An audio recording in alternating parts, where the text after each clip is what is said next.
শুধু পাসপোর্ট নয়, জাল ভিসাও তৈরি করেছিল আজাদ। ইউরোপের দেশগুলির ভিসা জাল করত আজাদ মল্লিক, খবর ইডি সূত্রে।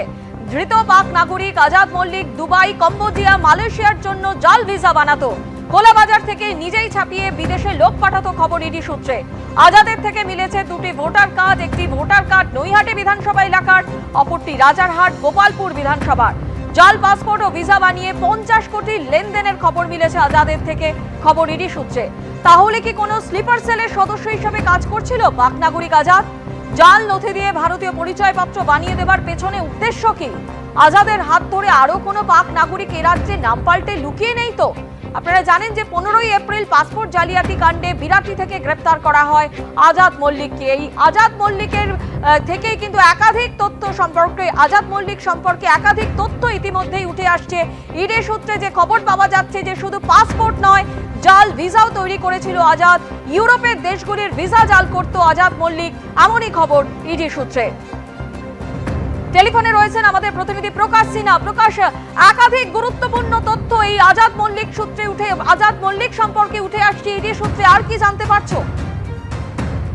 দেখো, তুমি জানো যে ইডি আধিকারিকরা আজাদ মল্লিককে যেদিন গ্রেফতার করেছিলেন এবং প্রথম দিন তাকে যখন ইডি স্পেশাল কোর্টে তোলা হয়েছিল, তখন ইডির তরফে দাবি করা হয়েছিল যে একটা পাসপোর্ট, ফেক পাসপোর্ট র্যাকেট রয়েছে, হাওয়ালা লিঙ্ক রয়েছে, এবং রেখেই আজাদ মল্লিককে গ্রেফতার করা হয়েছে। পরে যেটা জানা যায় যে সে হচ্ছে পাকিস্তানের নাগরিক এবং তার মোবাইল ফোন থেকে একাধিক নথি পাওয়া যায়।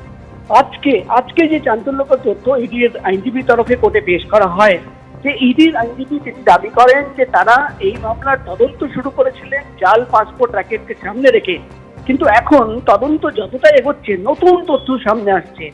আজকে যে বিস্ফোরক তথ্য পেশ করা হলো ইডির তরফে, সেখানে বলা হচ্ছে যে শুধুমাত্র জাল পাসপোর্ট নয়, যে ভিসা তৈরি করা হতো, ফেক ভিসা ম্যানিপুলেট করা হতো এবং ভিসা ট্যাম্পারিং করা হতো।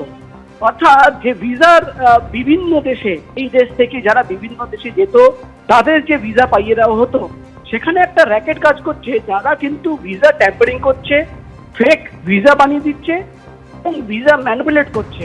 অর্থাৎ গোটা তদন্ত যে এতদিন ধরে কিন্তু হাওয়ালা লিঙ্ক এবং পাসপোর্ট র্যাকেটের তদন্ত চলছিল, এবার কিন্তু যে বিস্ফোরক তথ্য ইডি তরফে পাওয়া যাচ্ছে, তারা যেটা কোর্টে দাঁড়িয়ে দাবি করছেন যে তদন্ত করতে গিয়ে জাল ভিসা তৈরি করার একটা র্যাকেট সামনে এসছে, যেখানে কিন্তু এই পাকিস্তানি নাগরিক আজাদ মল্লিকের একটা ইনভলভমেন্ট থাকতে পারে এবং সেটা তদন্ত করার জন্যই তারা জেলে গিয়ে আজাদ মল্লিককে জেরা করতে পান, এমনই আবেদনকে ইডি তরফে আজকে জানানো হয়েছে।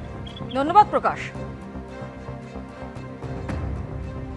লস্কর কমান্ডারকে সন্ত্রাসবাদী না বলতে গিয়ে নিজেদেরই জালে পাকিস্তান।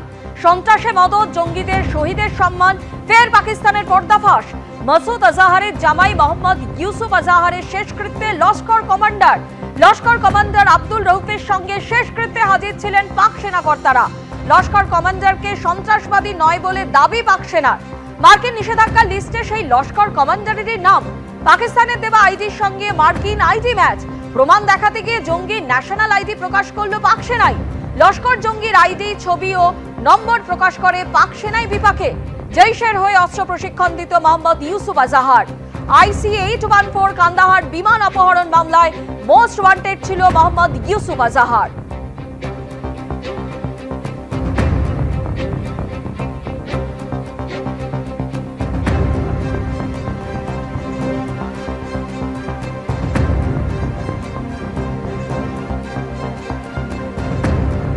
এবার নিজেদের জালেই পাকিস্তান, সন্ত্রাসে মদদ, জঙ্গিদের শহীদের সম্মান, ফের পাকিস্তানের পর্দাফাঁস।